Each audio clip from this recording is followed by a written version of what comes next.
అరే వాల్యూమ్ బెటరా.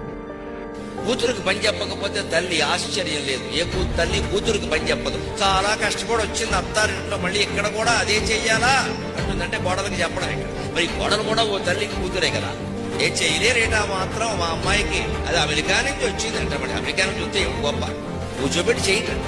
కూతురుకు పని చెప్పరు, కోడలకు పని చేయలేదే, కోడలు పని చేయలేదే అంట. కూతురుకు పని చెప్పరు. పక్షపాతం కాకపోతే ఏమిటది? ఆ కూతురు వయసు అమ్మాయే కదా, కోడలు కూడా ఇంచుమించుగా ఓ ఏడాది 2 ఏళ్ళు తేడా ఉంటే ఉండొచ్చు, కానీ కూతురికి కోడలికి వయస్సు.